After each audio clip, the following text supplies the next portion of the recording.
Commander Zixtail of the Hegemony Fleet had seen warships from across 17 star systems. The sleek, bioorganic vessels of the Keth Empire with their living hulls that pulsed like hearts. The crystalline dreadnoughts of the Vorthon Collective that sang haunting melodies as they moved through space. Even the massive geometric fortresses of the ancient Kirathi, bristling with energy weapons that could crack moons. But nothing had prepared him for this. The human vessel hung motionless in the void, 3 kilometers away from the Hegemony diplomatic convoy.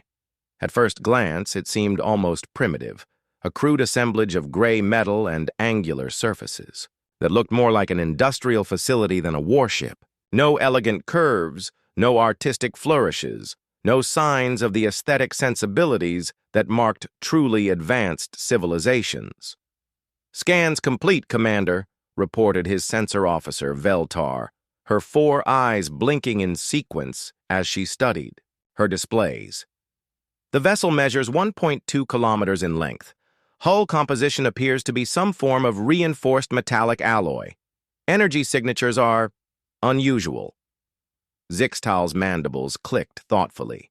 The humans were a newly discovered species from a backwater system called Sol. Their inclusion in the Galactic Council had been controversial. Most species achieved faster-than-light travel after millennia of careful technological development. Humans had managed it in mere centuries, a pace that many considered reckless. "Unusual how?" he asked. Veltar hesitated. "The power readings don't match the ship's apparent size or design. According to our instruments, that vessel is generating enough energy to power a small moon. But I can't determine what it's using. That power for."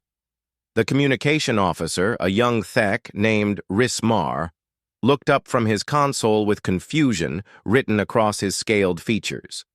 "Commander, the humans are requesting permission to demonstrate their vessel's capabilities. As part of the diplomatic protocol." Zixtal's primary eyes narrowed. Standard diplomatic meetings between warships involved formal inspections and technical exchanges. But demonstrations were typically reserved for allies seeking to share technology or intimidate potential enemies. "Grant permission," he decided, "maintain safe distance and keep all sensors focused on their ship." The human vessel, which they had identified as the UES Defiance, began to move. But instead of the graceful gliding motion that characterized most advanced starships, it simply appeared in a different location. One moment it was 3 kilometers away, the next it was 10 kilometers distant, having somehow traversed the space between without any visible means of propulsion. "How did they—" Veltar began, her voice cutting off as every alarm on the bridge began to sound simultaneously. "Commander!" she shrieked, all 4 eyes wide with terror. "The space around their ship! It's not there anymore!" Zixtal's blood turned to ice as he saw what she meant.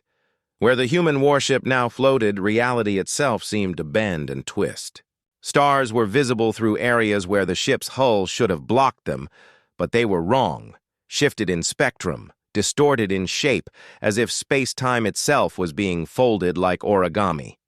"That's impossible," breathed Rismar. "No, known technology can manipulate space-time on that scale." As they watched in stunned silence, the Defiance began to change. Sections of its hull rotated and reconfigured with mechanical precision. What had appeared to be weapon ports revealed themselves to be something far more disturbing, apertures that seemed to open directly into the void between dimensions. From these openings, something emerged that defied every law of physics, the A. Assembled aliens understood. Beams of what could only be described as crystallized darkness reached out across space, not traveling through it, but rather creating temporary corridors that bypassed the normal restrictions of distance and time.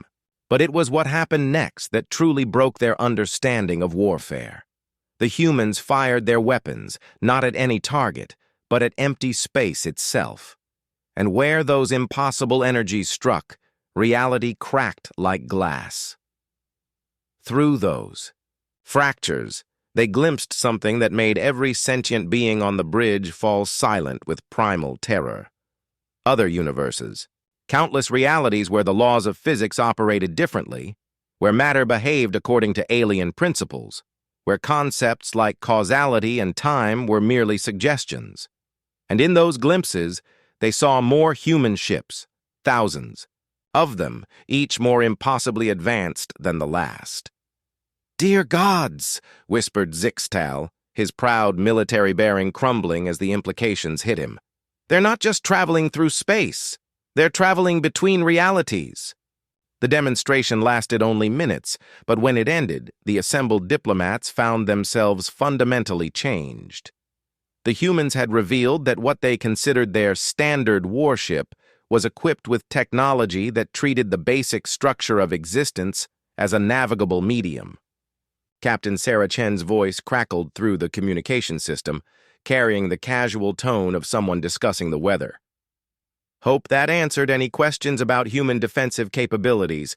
We found that most civilizations prefer to know what they're dealing with up front." Zixtal realized his hands were shaking. Throughout the galaxy, warfare was conducted according to ancient, established principles. Energy weapons, kinetic projectiles, defensive shields, technologies that respected the fundamental laws that governed reality. But humans didn't fight within reality. They fought with reality itself as their weapon. The silence stretched for long moments before Zixtal finally found his voice. "Captain Chen," he managed, his words carefully controlled. "The hegemony would like to discuss mutual cooperation agreements." "Of course," came the cheerful reply. "We're always happy to make new friends." As the diplomatic convoy prepared to return to hegemony space, Zixtal couldn't shake one final terrifying thought. If this was what humans considered a standard warship, what did their actual military forces look like? He decided he never wanted to find out.